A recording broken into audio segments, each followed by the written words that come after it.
boa tarde, queridos alunos do nosso curso técnico em informática. Estamos aqui novamente, eu, professor Rildo, junto a vocês, para dar continuidade nessa nossa tarde incrível de aprendizado. Na nossa disciplina de hoje, em nossa disciplina de arquitetura, hoje nós vamos falar de assuntos de extrema importância, como sempre, né? Vou trazer para vocês justamente falar um pouco sobre a parte de documentação. Vamos falar de algumas leis que regem o software. Na aula anterior, a gente já começou com esse assunto aí, a gente já deu entrada nessa parte da documentação. Vocês já devem estar percebendo que da semana passada a esta semana, nós começamos a falar bastante sobre a parte de documentação, projetos, então está tudo realmente interligado. É o momento da gente falar sobre leis, sobre regras, sobre tudo aquilo que rodeia a criação de um software. Não somente de um software, mas de um produto tecnológico. Vai que um dia vocês estão aí a implementar um software, a implementar um site, ou até mesmo a criar alguma nova tecnologia. Vocês participam de algum projeto como esse. Então é de grande importância entender como essa documentação deve ser criada e entender de quais são as regras, as leis que tem aqui no nosso país e as leis a nível mundial para a questão do uso de softwares. Então hoje a gente tem que entender um pouco mais sobre esse ponto aí sobre softwares. E dando continuidade a isso, a gente vai adentrar também na questão sobre criação de ordem de serviço. A gente vai falar sobre a ordem de serviço, porque vocês estão aí a pensar já em montar, talvez, começar a fazer algum trabalho, como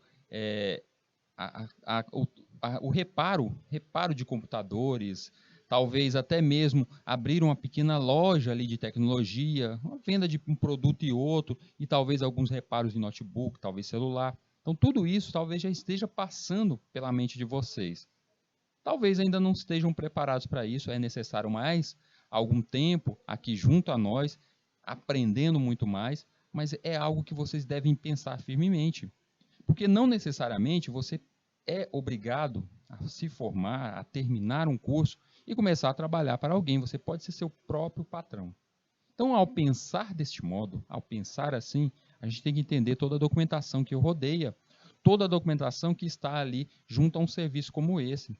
Imaginem só o seguinte, vocês criam um site, são contratados como freelancers, criam um site e esse site você entrega para esse cliente e você quer que aconteça uma manutenção de tempos a tempos. Tempos a tempos você vai ali fazer a manutenção desse site. E aí é claro que devemos receber por isso. Mas como será um contrato? Como deve ser regido esse contrato? Quais as leis, as regras que rodeiam um contrato como esse? Então, tudo isso a gente tem que entender. O que eu posso fazer, o que eu posso utilizar como parte do meu trabalho e cobrar por isso. Quais seriam as regras de quanto cobrar? Será que eu posso cobrar o que eu quiser? Então, tudo isso tem que ser visto e explicado para vocês. Vocês têm que entender um pouco mais sobre tais coisas. Antes, é claro, antes de dar início à nossa aula, ao nosso slide de hoje, eu quero pedir para vocês, estão aí nos acompanhando da sala de aula, estão direto do YouTube, que faça uso dos nossos chats. Tenha dúvida? Está com dúvida? Pode mandar a mensagem. Quer falar um alô? Pode mandar aí. Eu estou aqui justamente de olho aqui nos nossos chats, justamente para tentar construir essa nossa aula junto com vocês.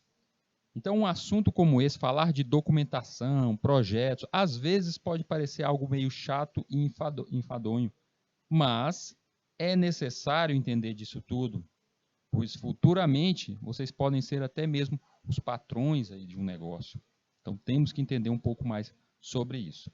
Então, vamos lá, sem perder tempo, vamos para a nossa apresentação, nosso slide de hoje.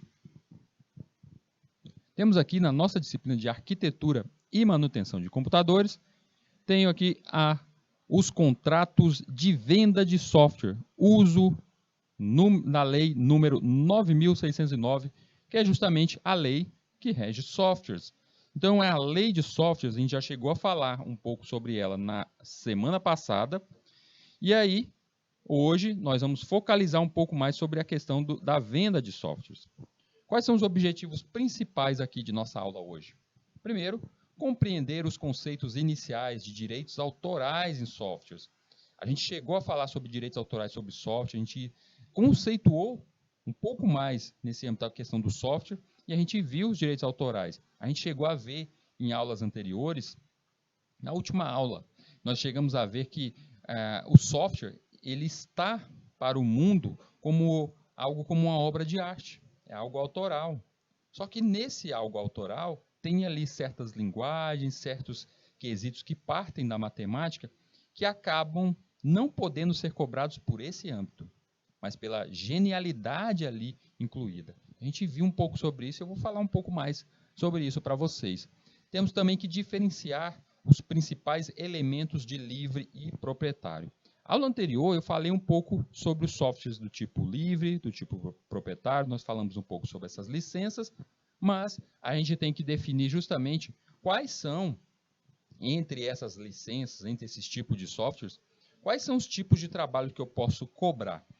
Eu estou trabalhando com um software proprietário, ou seja, você está ali a trabalhar justamente em uma empresa, ou até mesmo você, dono dessa mesma empresa, você está trabalhando, construindo o seu próprio software, em uma empresa que constrói o próprio software, ou seja, você ali já está conectado a um pagamento, a um salário por esse motivo. Mas e um software livre? Será que tem como eu ganhar dinheiro com um software livre? O código está aberto, é livre para qualquer um pode utilizar. Será que tem algum modo de eu conseguir ganhar algum recurso, ter dinheiro em cima de software livre? Então a gente vai falar um pouco mais sobre isso. Sim, eu estou vendo aqui no chat aqui a questão que eu quero que vocês façam as perguntas. Eu sei que um chat, principalmente em sala de aula aí, na sala de aula, vocês vão entender que tem o professor mediador, nós temos o professor mediador aí, e esse professor mediador que vai estar aí botando ordem na casa. Então eu quero que vocês, sempre que forem utilizar o chat aí, entrem em contato com ele. Quem está no YouTube pode mandar mensagem direta aí para a gente. Então vamos lá, vamos partir aqui. E antes de mais nada, sempre temos a nossa dica de ouro. Na dica de ouro de hoje, nós estamos na seguinte situação. A empresa que trabalha, ou seja, futuramente, quando você já estiver fazendo parte de uma empresa, já estiver ali com o seu negócio já formado, já estiver trabalhar, nesse caso aqui, esta empresa necessita usar software de edição de textos e planilhas. Digamos que você está ali, você é a parte de desenvolvimento ou a parte de tecnologia. E chega ali o gerente e fala, olha, compramos novos computadores e precisamos que você coloque para que os nossos funcionários trabalhem com alguns editores de textos, editor de planilha. Eu quero que você faça a instalação desses programas para nós. Vamos pensar até se, por acaso, necessitar de um programa mais avançado, como de vídeo, por exemplo. Mas vamos ficar aqui no básico. Textos e planilhas. Também se demonstra a necessidade de usar um programa para gerenciar impressões de cópias. Imagine só, nesse mesmo escritório, tem somente uma impressora. Como o caso aqui, vocês estão vendo que tem 4 computadores e só uma impressora. E aí ele quer que os 4, o seu chefe, a sua gerência, pede para você, olha, eu quero que os 4 computadores que estão ali, eles 4 consigam imprimir nessa mesma máquina ali, nessa mesma impressora. Sem precisar que os 4 estejam conectados ali. Tirar o cabo. Eu retiro o cabo USB de um computador para colocar no outro para ver impressão. Ou então centralizar que todas as impressões vão ser em um só computador. Não. Eu quero que esses 4 computadores façam impressão naquela impressora ali. Então ele pede isso, ele quer que gerenciar essas impressões. Além de gerenciar, quando ele fala gerenciar, eu quero também que essas impressões sejam contabilizadas. Eu quero saber quem é que está imprimindo, quantas impressões foram feitas, quantas impressões diárias está acontecendo. Eu quero ter uma gerência em cima disso. Então eu quero utilizar essa impressora e gerenciar os recursos dessa impressora. E para melhorar a sua situação, ele ainda diz o seguinte, tudo isso deve ser feito com softwares gratuitos, sem o uso de software com licenças quebradas. Então ele já começa dizendo, olha, eu quero editor de texto, planilha, eu quero um programa para gerenciar as impressões da minha impressora do meu escritório, nessa impressora, e tudo isso deve ser de graça, viu? Eu não quero nenhum programa, não quero utilizar nenhum programa como esse que vocês estão vendo aqui, ó. Esses aqui a gente já vê que é o Word, o Excel, tudo da Microsoft, que são pagos. E ele já afirma, não quero licenças quebradas. Então não me venha com o negócio de programa craqueado. E aí, o que a gente faz, gente? O que faremos numa situação como essa? Será que existem programas que conseguem fazer isso, editores de texto, editores de planilhas, que são gratuitos? Será que existe? Então essa é a nossa dúvida de hoje.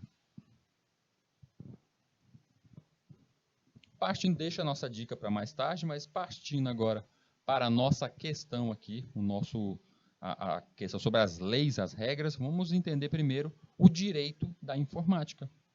Vamos entender as regras sobre direito na informática. O direito na informática é um ramo de atuação normativa, coerciva e estatal, objetivando um dever-se da conduta através de uma técnica social específica visando um fim social. O objeto material do direito da informática é o hardware, o software, redes e etc. Ou seja, tudo aquilo que tiver ligado à tecnologia. Então existe sim, gente, dentro do mundo do direito, das regras, das leis, das normativas, existe sim ali um ramo que trabalha somente com a informática, somente com tecnologia. E aí é justamente isso que a gente tem que pautar, a gente tem que procurar quais são as regras. Inclusive, se você, imagina o seguinte, você está a trabalhar com um software, você está desenvolvendo um software e por acaso esse teu software ele foi copiado, plagiado. Será que existe um advogado específico para me proteger? Para que eu possa contratar, neste caso? Existe sim. Existe advogados que são justamente desse ramo do direito, que é o direito da informática. O direito é uma ordem positiva do dever ser, habitando o mundo das ideias, sendo que sua relevância objetivamente material se resume aos meios biológicos, sentimentais e sociais que valorizam como ordem da repressão legitimada. Ou seja, a gente olha para a questão de toda a tecnologia que foi criada ali, que tem um demandatário, um dono, a gente olha isso não somente como um objeto, mas a gente olha até mesmo pela questão de sentimento, tudo aquilo, o trabalho social que foi criado em cima daquilo. Quando você gera um algoritmo maior, um programa maior, você gasta ali, demanda um tempo seu, você coloca parte sua naquilo. Então é isso que o direito da informação ele trata. Portanto, certo é que o valor subjetivo garantido ao direito não permite que sobreviva no mesmo plano das coisas concretas que este regula. Neste caso, o mundo eletrônico, como falsamente pretendem as nomenclaturas atacadas, como se fosse possível um direito com uma vigência no virtual. Então, quando a gente fala algo como, eu tive roubado o meu trabalho, aí vai olhar, foi algo que é virtual. Algo como, por exemplo, você está ali com o seu servidor, um site, e aí você sofre um ataque e todos os seus arquivos são deletados, são apagados. Para alguém que não tem um conhecimento sobre o trabalho que aquilo dali rege, o trabalho que foi feito em cima daquilo, para que você pudesse montar um servidor, pudesse criar aquele site, todo esse trabalho que circundam isso, uma pessoa que não conhece isso acha que é simplesmente algo como simples formatar o Windows. Formata e reinstala de novo, está tudo perfeito. Não é bem isso. É um trabalho bem maior do que tal coisa. É um nível de quebra de segurança, quebra de sigilo. Então, tudo isso é bem maior. E aí é justamente isso que o direito da informática tenta aplicar. O direito da informática é uma parte da ciência jurídica responsável por regulamentar a informática, atuando em diversos ramos do direito, seja o material, processual civil, penal, tributário, trabalhista. Ou seja, o direito da informática ele acaba trabalhando em todos esses âmbitos. Vocês devem recordar que na aula anterior eu cheguei até a falar um pouco sobre os direitos trabalhistas de desenvolvedores de software. A gente faz parte da CLT, a gente está ali assegurado também dentro da CLT. Então, da mesma forma que qualquer pessoa é um trabalhador diário, faz todo o seu trabalho ali, nós, desenvolvedores, também temos isso. Mesmo que você esteja ali desenvolvendo, não mesmo dentro da empresa, mas na sua casa, no home office, mas você tem toda a questão de direitos assegurados. Então a gente viu um pouco sobre isso, questão tributária, questão que pode ocorrer penalidades. A gente chegou a falar um pouco sobre isso justamente com a infração de quebra de softwares, como quebra de chaves de softwares. Processo civil e além do material, ou seja, apesar de ser algo virtual, o software, a informática pode ser vista também dentro desse âmbito. E o material, ele aflige muito mais também. Ele pode, a questão tecnológica, como em várias outras áreas. Eu estou só apontando para a área de produção de código, ou seja, desenvolvimento, mas ela é bem maior do que isso, bem mais ampla. Proteção do software, justificativa para isso. O mercado do software, com quase 3 décadas de existência, representa mais de 50 bilhões por ano no plano mundial.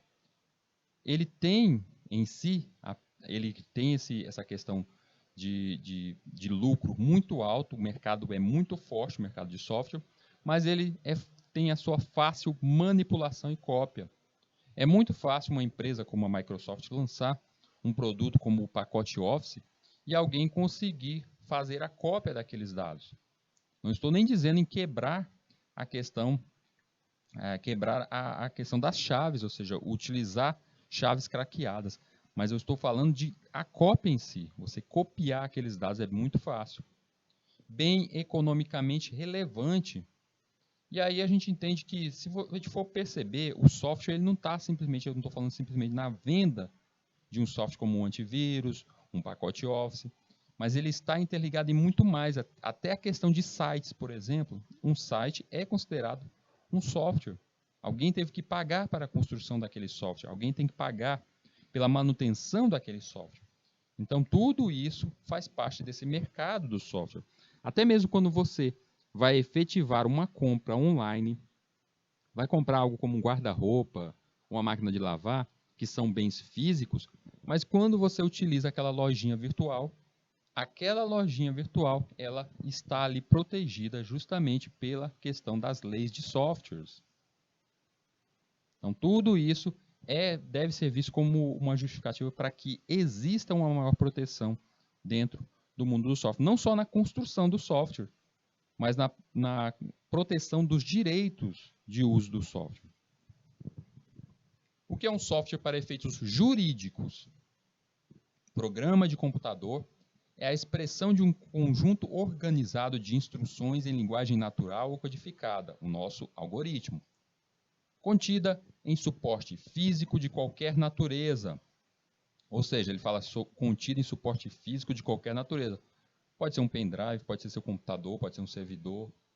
De emprego necessário em máquinas automáticas de tratamento da informação, ou seja, que são utilizadas em um computador utilizando o seu processador. Então, qualquer máquina, qualquer código que seja utilizado em um processador deve ser visto como software.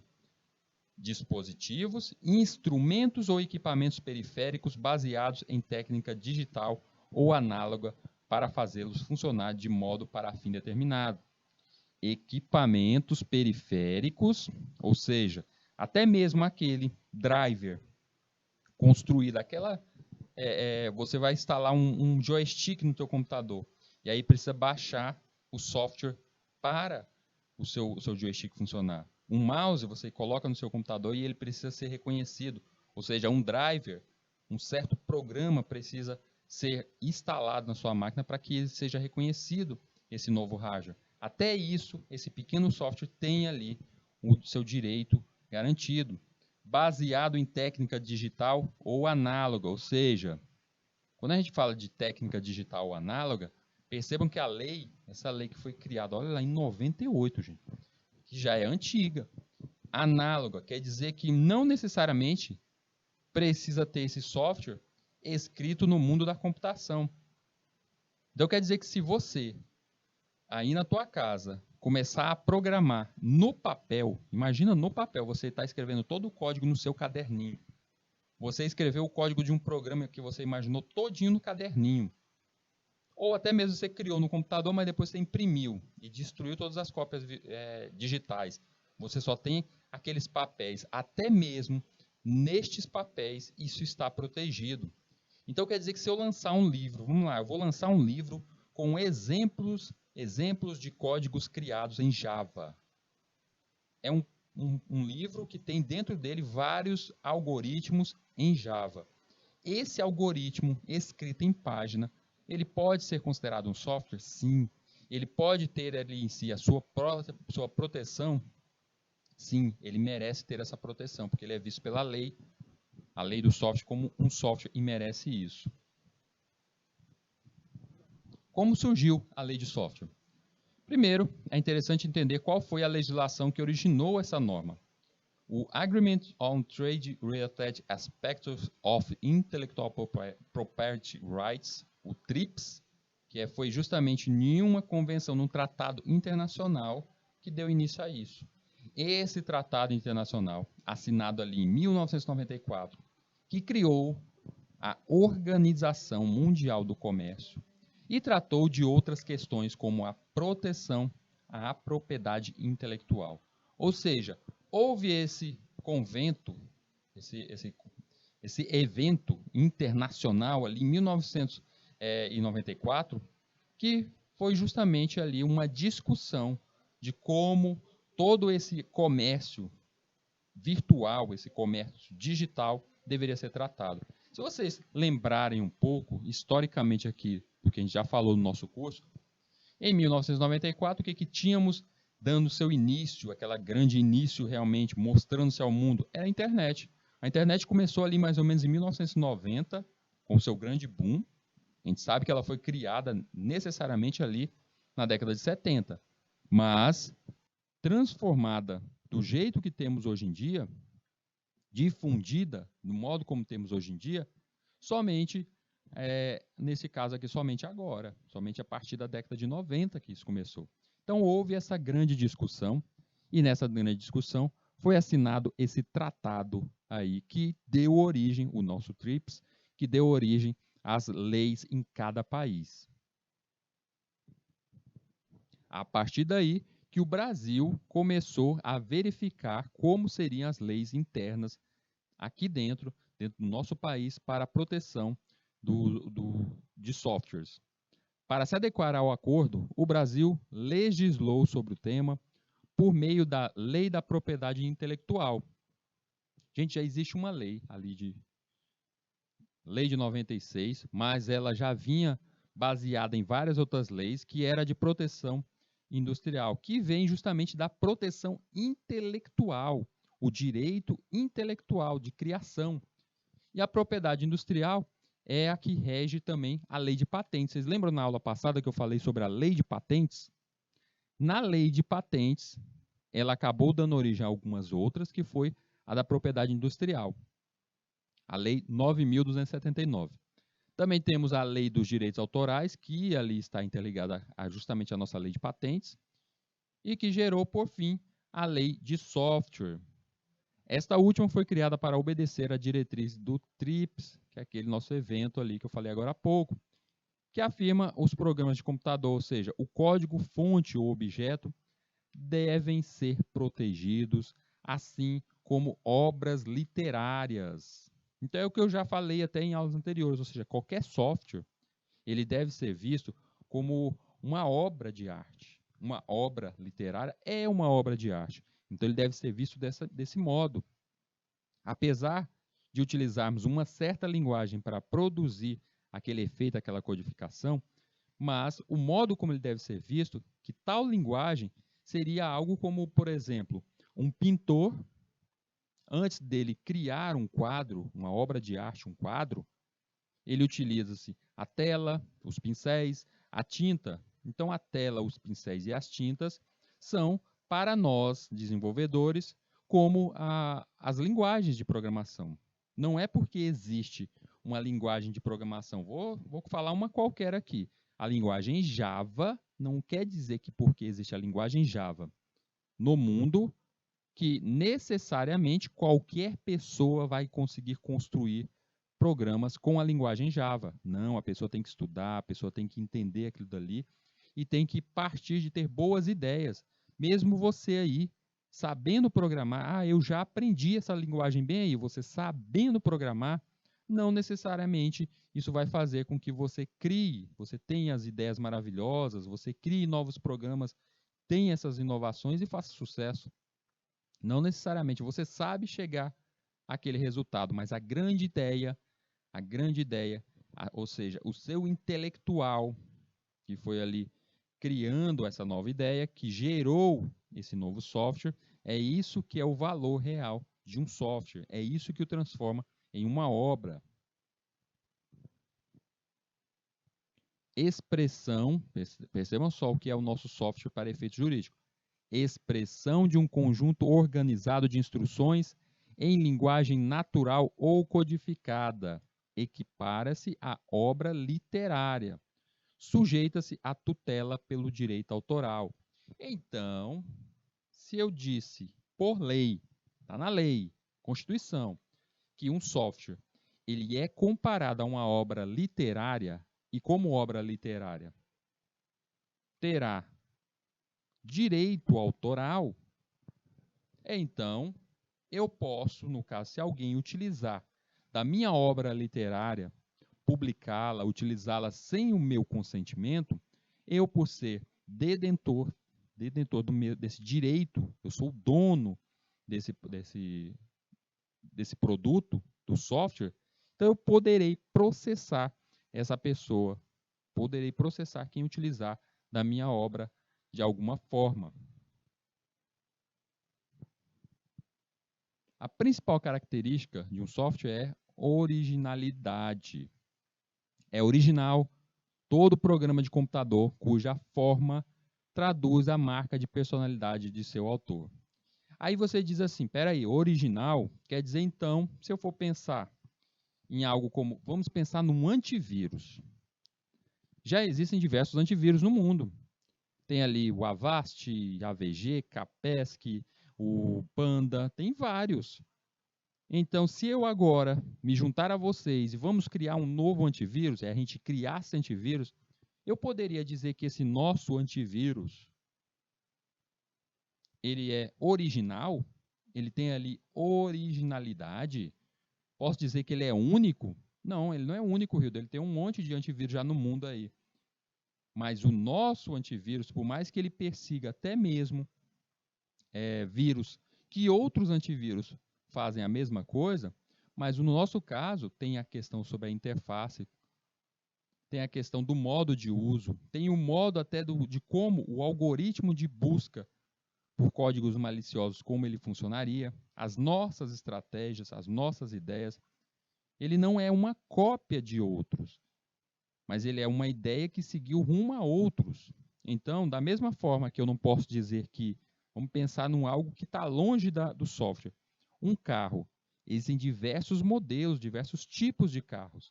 Então, se alguém agora criar um novo carro, uma nova marca de carro, ele vai estar imitando os outros? Ele deixou de ser original? Não, ele é original.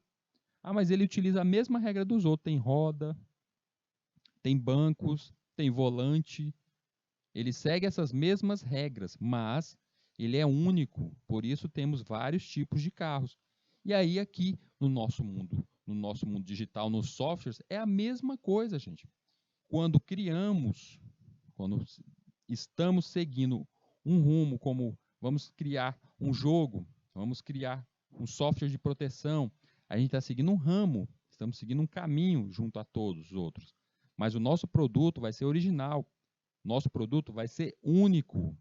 Então, por este motivo, é um dos pontos, uma das características de software junto à questão jurídica, ao direito sobre a informática. Sujeita-se à tutela do direito autoral, ou seja, o que pode fazer parte, está ali visto como parte desse direito autoral, que é meu, foi de autoria meu ou da minha equipe. O código-fonte, vocês estão programando aí na linguagem C, eu sei disso. Então, vocês já conhecem aí, o código-fonte é o algoritmo, é aquela escrita. Na linguagem C, vocês sabem que é o algoritmo que vocês criam até durante as nossas aulas aqui. E esse código objeto, vocês já viram que quando vocês criam algo lá na linguagem C, ele cria mais 2 arquivos, um executável e um .o, que é o objeto. Então é justamente isso, até aquele código objeto, até aquele arquivo, ele tem direito autoral. Ah, Hildo, então quer dizer que se eu na aula da professora Amanda, ela diz, crie agora uma calculadora. E você vai lá, cria uma calculadora, coloca as cores que você quiser, tal, modifica ela do jeito que você quer. E a sua calculadora ficou diferente da de todos os outros da turma. Eu posso dizer que ali é um produto autoral, com certeza. Porque eu não encontrei nenhum outro que seja daquele mesmo jeito. Até quando se olha a fundo, lá no código-fonte, por mais que todos da sua sala fizeram, e todos eles fizeram calculadoras, mas o seu, lá no código-fonte, acaba sendo diferente dos outros. E aí o código-objeto também está ali sob a tutela dos direitos autorais. Materiais preparatórios. Lembra dos fluxogramas? No comecinho das aulas de lógica, a professora deve ter mostrado para vocês os fluxogramas. E aqueles fluxogramas, eles fazem parte de tudo aquilo que incrementa a documentação da produção de seu software. Diagramas, desenhos, imagens. Então, quando eu vejo essa questão aqui do material preparatório, vamos pensar em um programa bem maior do que essa simples calculadora que vocês estão fazendo em C. Vamos pensar em algo como um jogo. Você está criando ali um joguinho. Você quer que esse jogo seja para PC, seja para o console, não importa, mas você está criando um jogo. E um jogo, ele não é somente código, ele não é somente o algoritmo escrito, não é somente aquela lógica. Ele tem que ter ali dentro de tudo isso a questão sobre imagens, sons, para ter movimentos. Então tem regras próprias e tudo isso tem os chamados materiais preparatórios. Então quer dizer que todo desenho, vamos pensar que vocês criaram esse joguinho e ele tem o desenho. Você fez um joguinho simples, vamos pensar num joguinho de corrida. Você teve que criar os tipos de carrinho, não foi? Você teve que contratar um artista, ou você mesmo tem esse talento, e desenhou os carrinhos. Você teve que criar, ou até mesmo buscar, alguém que criasse a sonoridade dos carros, o motor, o ronco dos carros, um carro derrapando. Tudo isso você saiu pegando som a som para incluir no teu joguinho. E aí cada pedacinho desse, cada imagenzinha desse, cada som desse, ele tem em si o direito autoral ali protegido. Então, Rido, eu não posso pegar, é tanto que eu não posso fazer o seguinte, vamos criar um joguinho de corrida? Vamos. E aí a gente faz o nosso próprio desenho dos carros, eu faço o desenho das pistas completo, eu faço toda a questão do som, da sonoridade ali, carro derrapando, motor, e aí precisamos de música, né? Aí eu vou lá e pego uma música de um cantor famoso e taco dentro do meu jogo. Posso fazer isso? Não pode, você está infringindo os direitos autorais, Rio. Se você for utilizar uma música de um cantor, você tem que pagar uma parte para ele, não é isso? Ah, então se é desse modo aí, da mesma forma, se eu criar uma musiquinha autoral, ninguém mais vai poder utilizar. Vai fazer parte também dos meus materiais. Estrutura interna, o arranjo, disposições dos módulos e rotinas. Vocês já devem ter começado a criar, dentro da linguagem C, a questão sobre módulos.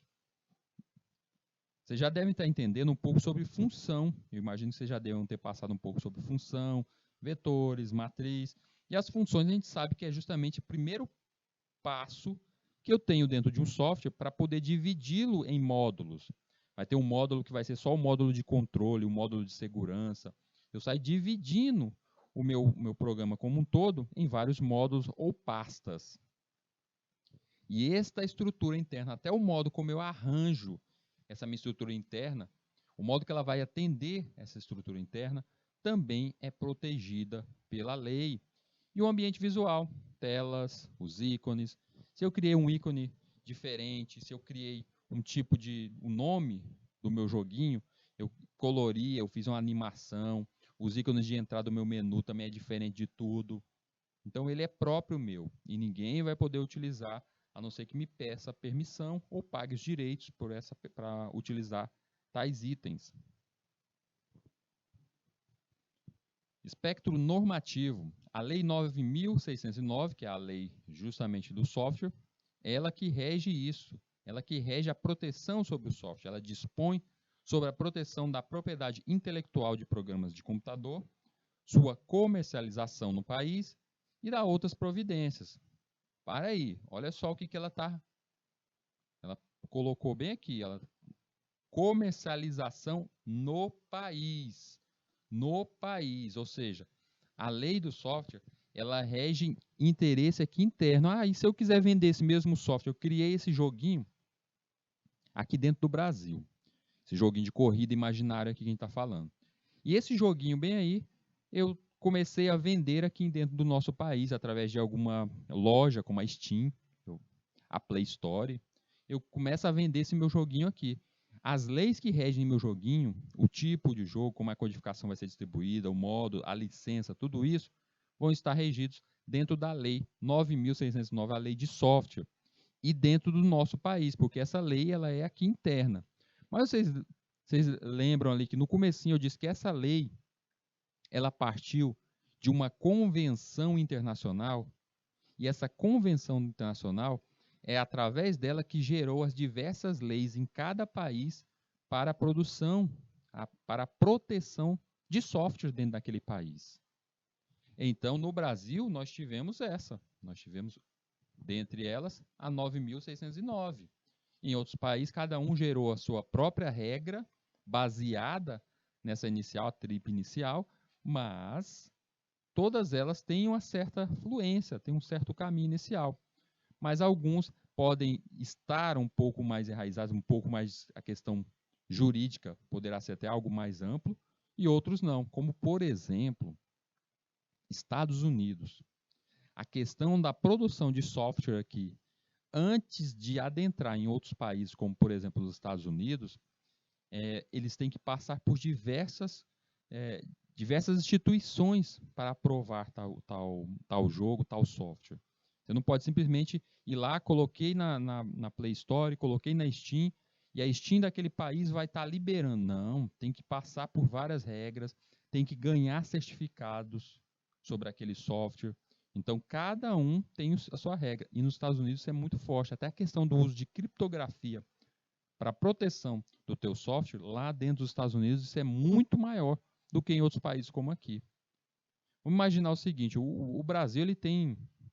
A gente reclama muito da questão da liberdade de expressão, mas o Brasil, a liberdade de expressão aqui é bem forte. É tanto que você pode criar um jogo, se você procurar, tem várias pessoas que já fizeram isso. Cria um jogo, e nesse jogo eu faço algo como pegando alguns personagens, tirando sátira de pessoas famosas, tirou a graça ali de políticos famosos, no meu joguinho, fazendo um meme, uma coisa e outra. E isso passa e é lançado tranquilo. Depois, se eu sofrer algum processo de alguma dessas pessoas por ter utilizado a imagem devida e tudo mais, aí é outra coisa. Mas normalmente é lançado.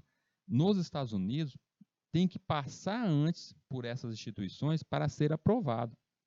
Então, para a gente não aumentar muito, a gente não discutir muito sobre isso em outros países, vamos verificar que a nossa regra aqui, vamos primeiro olhar aqui dentro do nosso país. A 9.609, ela rege aqui o que está dentro do nosso país. Temos também a 9.610, ela altera, atualiza e consolida a legislação sobre direitos autorais e dá outras providências, ou seja, a 9.609, lei do software, a 9.610, ela que fala principalmente sobre a questão dos direitos autorais. Ela é uma atualização da primeira lei, a 9.609, a lei do software, na questão de direitos autorais, principalmente patentes. Quando se fala de patentes, vocês devem recordar que na aula anterior eu falei até do Instituto de Patentes, o INPE. O INPE é um instituto de patentes. Se você cria alguma coisa nova, não só o software, qualquer coisa, você deve ir ali e colocar através do INPE. Na aula anterior, eu até cheguei a falar um pouco que um software, você não precisa ir lá e gerar a patente dele, ele já está protegido. Por quê? Porque ele está regido pela proteção da 9.609. Mas se você quer consolidar essa sua proteção no teu produto, você deve fazer o uso da 9.610, a de patentes. E aí isso é feito através da criação de uma patente lá no Instituto de Patentes. A 9.609 elimina restrições relativas à distribuição e comercialização de software no país. Abole o exame de similaridade e o cadastramento obrigatório no Ministério da Ciência e Tecnologia. Isso é muito legal, gente. Por quê? O que é o exame de similaridade? O exame de similaridade era algo que antes dessa lei, antes da criação dessa lei, poderia te exigir, eles não exigiam realmente, mas poderia te exigir, como é feito em outros países, como o próprio Estados Unidos faz isso, que é comparar o teu código. Você é obrigado, e num instituto desse como o INPE, com o seu código aberto, mas o meu programa é proprietário, Hildo. Eu não quero que as pessoas vejam o meu código. Não, mas lá no Instituto de Patentes, você levaria ele totalmente aberto. E lá no Instituto, tem outros programas da mesma categoria que também, quando foram patenteados, estavam todos abertos. Então, existe um exame de similaridade para ver se você não copiou o código de outro. Então, quando você, no caso aqui, se a lei não protegesse isso, você era obrigado a levar o teu programa todo aberto lá. Ah, mas é uma instituição de respeito, tal, mas mesmo assim, você ficaria tranquilo, você conseguiria dormir tranquilamente, pensando assim, gastei tempo, dinheiro muito dinheiro para produzir esse software, levei ele com tudo aberto, codificação tudo aberta, as chaves tudo aberto lá no INPE para poder passar por esse exame aí. Passei, mas eu sei que meu código está lá dentro do INPE, está todo aberto lá. Se alguém invadir, se alguém conseguir chegar a isso e entrar dentro lá do INPE, ele consegue pegar todo o meu código. Ah, mas ele é bem protegido. Será? E é por esse motivo que essa lei, a Lei 9.609, aboliu esse exame. Além de, é claro, o cadastramento obrigatório do Ministério da Ciência e Tecnologia. Ou seja, você não precisa mais cadastrar, você não precisa abrir uma patente de um software.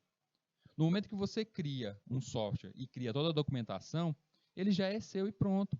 Ah, e como é que eu protejo que ninguém vai roubar a minha ideia?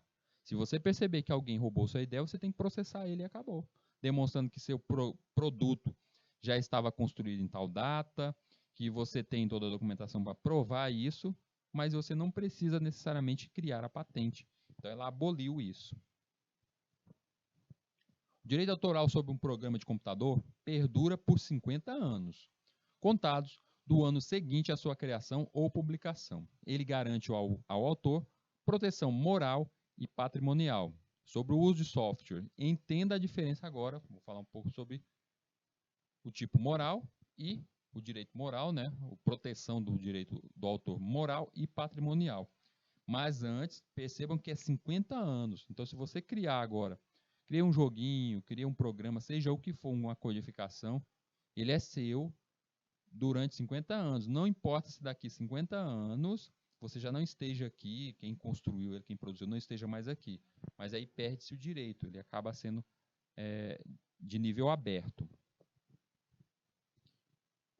O tipo moral é o vínculo pessoal do criador com o programa. Ele tem direito de ter sua autoria reconhecida e o nome mencionado no software, além de impedir sua modificação, por exemplo. Então, no caso, seu direito moral sobre o software é, se você faz parte, algo como você está num projeto, na construção de um software, você é um dos desenvolvedores desse projeto. E aí, o seu projeto, o seu produto, ele sai no mercado. Você tem direito moral de que seu nome esteja ali. Está lá na documentação mostrando que um dos desenvolvedores está lá o seu nomezinho. Ah, mas aí eu saí do projeto, estou participando de outras coisas. Eles podem excluir meu nome lá daquele projeto? Não podem.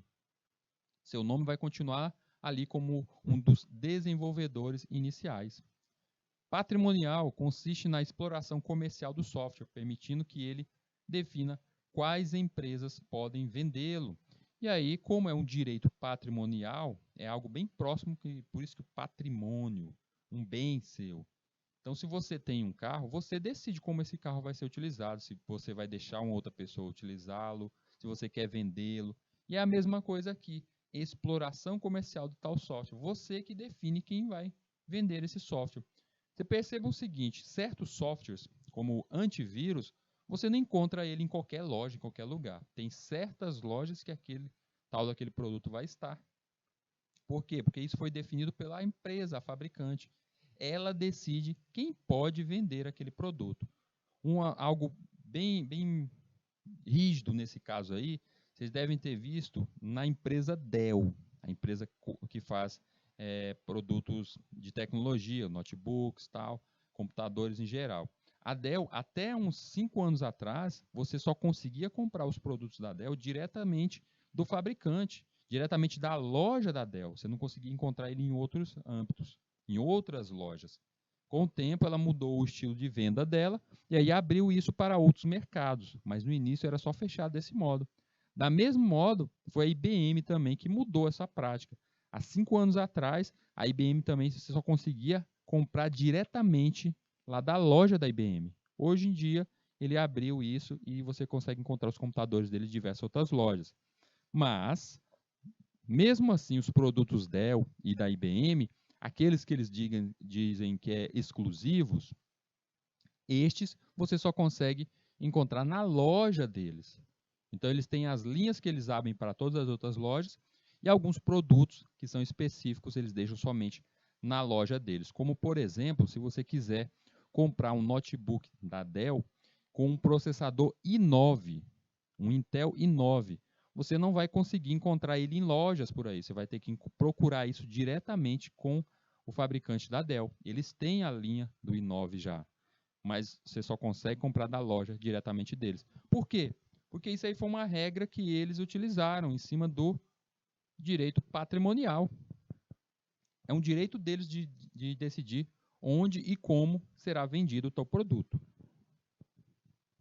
Como a lei de software ajuda na proteção contra a pirataria? Basicamente, a lei confere direitos aos desenvolvedores de programas e impõe penalidades para indivíduos que utilizarem o software sem devida permissão de seu proprietário. Por exemplo, caso alguém esteja vendendo seu software sem a devida autorização, você poderá acionar seu advogado para impedir a continuidade do ato, bem como tomar as medidas para que as sanções legais sejam impostas. Vamos de novo naquele nosso exemplo do joguinho do carrinho. Você foi lá, junto com alguns amigos, desenhou, produziu a música, produziu efeitos, conseguiu construir todo o código dividido em módulos, juntou isso, conseguiu colocar dentro de uma loja, como a Steam, seja lá qual for, conseguiu fazer isso e foi lançado. E aí, finalmente, você está começando a ganhar um dinheirinho com aquilo. Você gastou muito do seu tempo, gastou dinheiro seu e de outras pessoas para produzir isso. E aí, finalmente, chegou no mercado o seu joguinho de corrida. Não passa uma semana, o seu joguinho de corrida já foi pirateado, levado isso para um site qualquer, um site de torrent e tal, e tá lá a versão craqueada do teu joguinho para que alguém possa usar. E o seu joguinho que você levou tanto tempo, que você está vendendo baratinho lá, mesmo assim tá lá para ser pirateado. Porque é um direito seu. Você pode ali entrar com um advogado, uma ação contra aquele site, contra aquela pessoa, para que aquele site, aquela pessoa tenha derrubado o site, retirado o teu produto daquele site, além de que a pessoa pague com as sanções, ou seja, pagarão a quantia, justamente pelo que você acha que merece, o seu advogado acha que você merece, justamente como punição, além de, é claro, possíveis sanções, como podendo levar essa pessoa até mesmo à cadeia. O autor pode vender, alugar ou doar um software de sua autoria? Os direitos patrimoniais do autor são normalmente transferidos por meio de licença ou cessão. A licença, ela deixa com que você faça uso. A cessão é justamente a questão da fruição e disposição. Qual é a diferença dos dois aí? Vamos de novo para o nosso exemplo do joguinho? Joguinho. Você criou o joguinho. Aí eu olhei, vi a propaganda desse joguinho de corrida lá da sua empresa. Achei isso muito legal e eu quero ele. Entrei lá na loja, na Steam, vi qual era o preço dele, fui lá, paguei por esse valor, digamos que seja R$ 30, paguei, baixei isso, instalei no meu computador e eu posso brincar com ele. Posso jogar o seu joguinho. Quando você vendeu para mim, você vendeu a licença.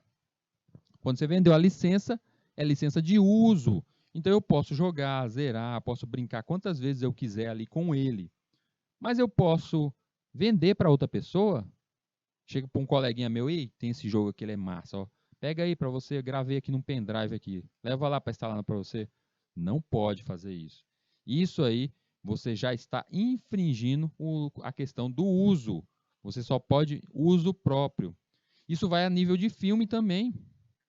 Vamos pensar que no tempo da locadora, você alugava um DVD. Aluguei um DVD, você está ali com uma licença de uso, você pode assistir. Pode. Mas eu posso colocar um telão na frente da minha casa e colocar para toda a vizinhança assistir o filme? Não pode. É só você que pode. Eu posso assistir por streaming, em um stream desse Netflix, tal, uns filmes? Pode.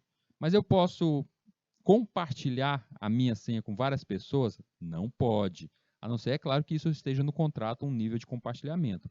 Mas normalmente não pode. Porque você está com o direito de licença, só você pode utilizar. Já a cessão e fruição é você passando os direitos de uso para outra pessoa. Essa pessoa poderá revender. Ele se torna um revendedor. Exemplo, eu crio para uma empresa, uma pizzaria, um software. Criei o software, pronto. Software de atendimento, gerência dessa pizzaria. Mas eu vendi os direitos de cessão, está lá no contrato. E é isso que a gente tem que entender na criação de contratos. A gente vai entender isso nessas aulas nossas. Como é que faz isso? E aí, no meu contrato, eu não coloco que a licença é de uso, eu coloco como licença de cessão. Se fosse de uso, eu criei o software, instalei lá na pizzaria do rapaz, ele pode utilizar quantas vezes quiser, mas e no momento que ele quiser pegar esse mesmo software e instalar em uma outra filial dessa pizzaria? Pode? Não pode. Por quê? Você não deu para ele o direito de cessão. Ele vai necessitar pagar uma nova licença para você fazer a instalação lá nessa nova pizzaria. Se ele quiser passar para um outro amigo dele que tem pizzaria em outra cidade, pode? Não pode. É só direito de uso, é licença. Mas, se quando eu criei esse software, eu vendi o software para ele com o direito de cessão, eu passei para ele os direitos, resultado é dele. E o que ele pode fazer? Ele pode instalar em quantos computadores quiser, pode entregar para a galera, pode colocar até lá na internet lá. Tá aí, gente, ó. Tem o direito de cessão. Quem quiser pode pegar. É praticamente livre. Eu não vou considerar livre, não vou considerar nível livre, porque você não construiu e colocou ele com a licença da GNU, livre.